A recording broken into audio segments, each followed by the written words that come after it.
L'initiative pour la transparence dans les industries extractives du Sénégal a tenu à Thiès sa première session de dissémination régionale des rapports ITE 2015-2016 rendu public le 2 novembre dernier à Dakar.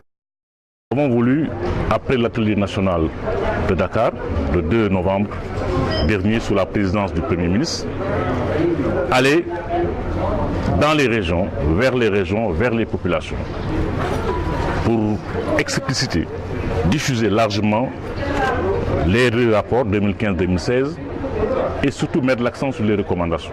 Parce que ça, c'est la norme ITE. Ce que nous le faisons pour les populations, dans l'intérêt des populations. Nous l'avons rappelé tout à l'heure, lors des différentes allocutions, citant la constitution du pays, que les ressources minières appartiennent au peuple. C'est fondamental. Les ressources minières n'appartiennent pas au gouvernement. Elles appartiennent au peuple, à vous, à nous tous. Il faut que le peuple sénégalais sache exactement de quelles ressources il dispose, ce que ces ressources lui rapportent et qu'est-ce que le gouvernement en place, pour le moment, en fait ou devrait en faire. Donc, susciter un débat public ouvert, démocratique sur ces questions, mais un débat aussi informé, un débat sain, parce qu'on ne peut pas débattre de choses qu'on ignore. Ces derniers mois, il y a eu beaucoup de débats sur le pétrole, sur le gaz, sur les contrats, sur les permis d'exploitation, etc. Mais il faut que ce débat soit un débat informé. Et donc, notre rôle en tant que comité national, c'est cela. Un atelier qui est revenu sur la contribution des industries extractives de Thiès durant les années 2015-2016. Il faut rappeler que la région de Thiès, de par les exploitations de phosphate, mais également les cimenteries qui sont installées, Dangote et Ciment du Sahel, dans la région, et l'exploitation du zircon à Diogo, a une dynamique qui s'est consolidée. On avait seulement l'exploitation des phosphates. À cela s'est ajouté dernièrement l'exploitation du zircon. Donc, ça a amené une hausse des productions qu'il faut corréler avec la hausse de la contribution. Donc c'est essentiellement cela qu'il faut retenir.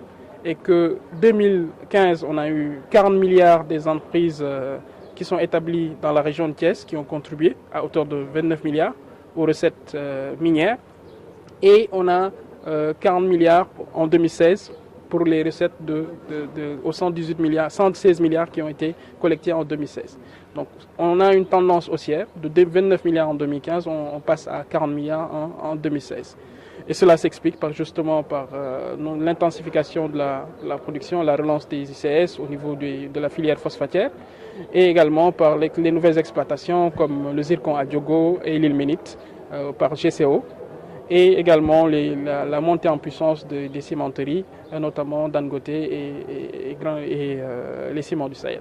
Voilà. Cependant, les retombées du côté des populations restent faibles, malgré les dispositions prises par les autorités de l'État du Sénégal. Nous représentons les communautés, nous représentons, on peut être la voix des sans-voix. Par rapport à ces fonds de péréquation, il faudrait le dire, ça n'existe que dans le secteur minier. C'est le décret, Paye l'a dit tantôt, le décret 2009-1334, qui a été modifié par le décret 2015-1819. Mais si on peut dire, à ce jour, aucune collectivité locale du Sénégal n'a reçu sa part de ces fonds de péréquation. Les calculs sont en train d'être faits. Mais ce qui y a comme innovation, nous avons l'acte 3. Aujourd'hui, nous nous retrouvons avec 599 collectivités locales, dont 557 communes et 42 départements. Ce qui fait que la péréquation sera encore beaucoup plus faible parce que répartir 20% de redevances et de droits fixes à 599 collectivités locales, ce n'est pas des sommes importantes qui peuvent faire booster le développement local. Mais à côté de ces fonds, il y a un nouveau fonds. Ça, je voudrais répondre à la question d'un de vos confrères. Dans la réforme du code minier, il y a le fonds d'appui au développement local qui correspond à 0,5% du chiffre d'affaires hors taxe des entreprises en exploitation. Mais je vais vous donner un exemple très simple. Une entreprise qui fait 200 milliards de chiffre d'affaires, et des entreprises le font actuellement, c'est 1 milliard qui reviendra directement à la collectivité locale impactée. Ainsi, même si des avancées sont notées dans le processus de transparence, beaucoup d'efforts restent à faire pour permettre aux populations de bénéficier réellement des retombées des ressources minières de leur localité.